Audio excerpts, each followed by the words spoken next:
आरफी साहब, वैसे शायर तो आप बेहतरीन हैं, लेकिन ये बात शायद बहुत कम लोग जानते हैं कि आप आज़ा की शायरी यानी रक्स में भी दिलचस्पी रखते हैं।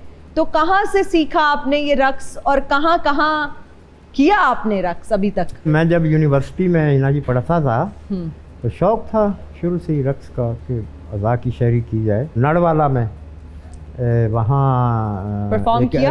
एकेडमी हुआ करती थी, उस्ताद पीटर वहाँ होते थे, उनसे कुछ नरेट भाव सीखे। उन्होंने क्या आपको सिखाया? अगर आप थोड़ा सा हमें भी वो डेमोन्स्ट्रेट करके बताएं, दिखाएं। अच्छा, ये बात फिर कहीं किसी और जगह चली जाएगी। अच्छा, ओके। लेकिन ये है कि वही जो आम आप मतलब नहीं, आपके हाथों की मूवमेंट में भी बड़ी नज़ाकत है, मैं भी देख रही थी जब ये उसी का ही सबब है। मतलब जी, इब्तदाई सबक तो वाह वाह वाह वाह, सच्ची आए अल्लाह, ओए होए होए होए ओए होए।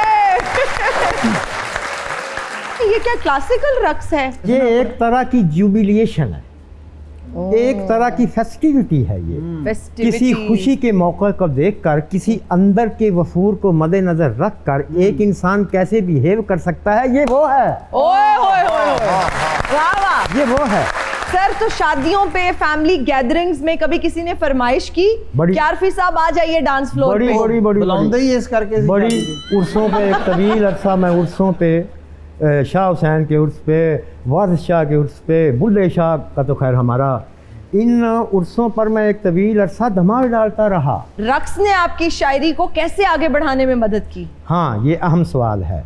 यकीन कीजिए, यकीन कीजिए, अब मेरे कलम से जो भी मिसरा निकलता है जी, वो कज नहीं होता, वो हल्का नहीं होता, वो दर्जा सोएम का नहीं होता, वो प्रीसाइज होता है। ओह वाह वाह, रक्स ने मेरी ये मुआवनत की मिसरा साजी में। आरफी साहब, एक और बात सुनने में मिलती है कि जब दिल टूटता है ना तो असल शायर तब बनता है, बेहतर गुलकार तब बनता है, और शायरी में दर्द और सोज तब आता है जब आपका दिल टूटता है। आप इस बात से इत्तफाक करते हैं? ये दो मुख्तलिफ चीज़ें हैं। जब आपका दिल टूटेगा तो आप वैसी शायरी करेंगे, जब आपका दिल खुश होगा शायरी आप उस वक्त भी करेंगे। मोहब्बत में होंगे तब और शायरी होगी, लेकिन वो उसका जॉनरा मुख्तलिफ होगा। लिहाजा ये कहना मेरा ख्याल है कोई ऑथेंटिक नहीं है कि दिल ही टूटा हो तो इंसान शायरी कर सकता है। मोहब्बत कितनी बार हो सकती है जिंदगी में? मोहब्बत बार बार हो सकती है जिंदगी में। बार बार? एक दिन में कितनी बार? एक दिन में भी मुतअद्दिद मर्तबा। फिर तो आप बड़े दिल फेंक हुए ना। दिल फेंक नहीं हिना जी, इन्हों का दिल फ्लैक्सीबल आ, कदे डांस ते ला लेंदे। आजकल दिल फेंक होना एक खुसूसियत है और मस्बत खुसूसियत है, जहाँ हर तरफ नफरत है, हर तरफ लोग एक दूसरे के पीछे पड़े हुए हैं, एक दूसरे को मारने पे चले हुए हैं, नफरत और नखवत का दौरा है। तो क्या ऐसे में एक शख्स जो दिल फेंक हो उसको अप्रिशिएट नहीं किया जाना चाहिए? वाह वाह, क्या बात है, बहुत खूब।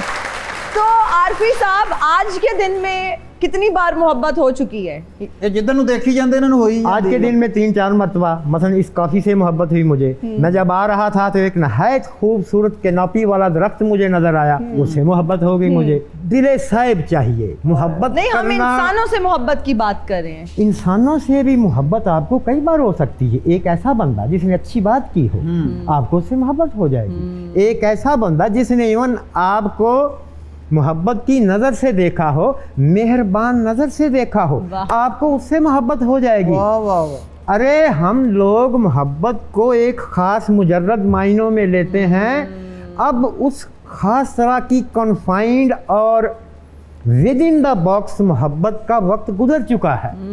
वो किसी दौर में होती थी लव इन फर्स्ट टाइप और फर्स्ट साइट, और उसी का होकर रह जाना। क्या जुल्म की बात है ना। ये जुल्म की बात होती थी, और ये एक स्पेसिफिकेशन होती थी एक ख़ास ताल्लुक़ के हवाले से, कल्बी ताल्लुक़ के हवाले से। वगरना आपको इंसानों से कई बार दिन में मोहब्बत हो सकती है। और दिल किन बातों पे टूटता है, कब टूटता है? जब कोई शख्स जानबूझकर किसी को लट डाउन करे, जब कोई शख्स मैं ना मानूं की ही रट लगाए रखे। खैर, दूसरे को क्या फर्क पड़ता है, वक्त सबसे बड़ा फैसला कुनिंदा है कि नहीं?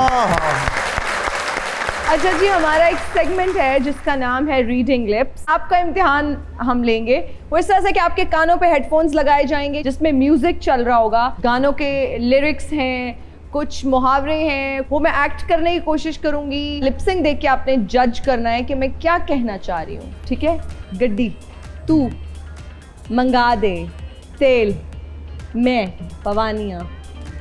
गड्डी तू मंगा दे तेल मैं पवानिया।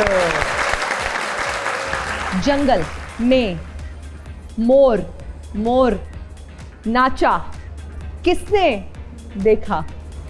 जंगल में मोर नाचा किसने देखा? रुलते गए यहाँ पर चस बड़ी आई है। कॉमे जी चले गए।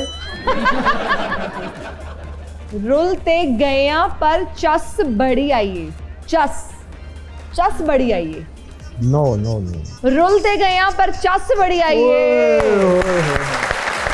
ठीक है जी, ऑडियंस में भी लोग हमारे पास मौजूद हैं जो कि आपसे 1-on-1 इंटरेक्शन करना चाहते हैं। जी अस्सलाम वालेकुम। वालेकुम अस्सलाम। सर इकराम से मैं मुखातिब हूँ। एक तो आपका अंदाज़े बयां और उस पर आपकी खूबसूरत आवाज़, क्या कहने।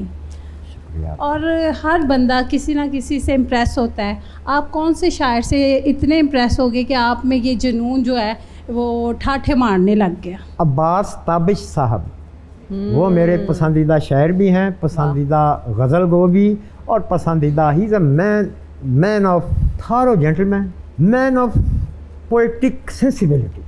वाह वाह। अब्बास ताबिश साहब। और जो इस सहज के शायर हैं उनमें मुझे तहज़ीब हाफ़ी, खुर्रम आफाक, ये दो ज़्यादा पसंद हैं। उमैर नजमी साहब जी। तो ये लोग, इन लोगों ने, और भी हैं माशाल्लाह, अगर भूल जाऊं तो, इन लोगों ने शेर को अजीब सेंसिबिलिटी दी है और सामीन को, आप जैसे सामीन को शेर और शायरों से ज़्यादा करीब लेके आए हैं। ये बड़ी खुशाइंद बात है। जी who's next? अस्सलाम वालेकुम। मेरा क्वेश्चन अच्छू साहब से है। आपने कोई किताब लिखी या फिर ज़ुबानी कलाम चल रहे हैं? मैं लिखा क्यों, मैनू लिखी लिखाई मिल जाती है। मैं जो एवं 1.5-2 साल ला देवां लिखण दे उत्ते, हाँ। उदों जाके जिद्दां दी मर्जी ला लो लिखी लिखाई। नहीं तो कभी पिटाई नहीं हुई किसी और का? आपने शेर पढ़ दिया हो अपना कह के? अब तो ये करते रहते हैं मुझे लग रहा है। शेर पढ़ के उतों निकल जाओ, ये खुलावांगे तो पिटाई पक्की। जी who's next? अस्सलाम वालेकुम। मेरा नाम मोहम्मद अहमद शाहीन है और मेरी रिक्वेस्ट है सर राशिद कमाल से, आपका एक वो खास स्टेप था, वो आप ऐसे करते थे, एक बार आप करके दिखा सकते हैं? पहले क्योंकि वीडियोस भी देखा, आज मैं लाइव देखना चाहता हूँ। अच्छा, फिर तेन सुकून हो जाएगा बहुत पहले से सुकून हो जाएगा ज़्यादा।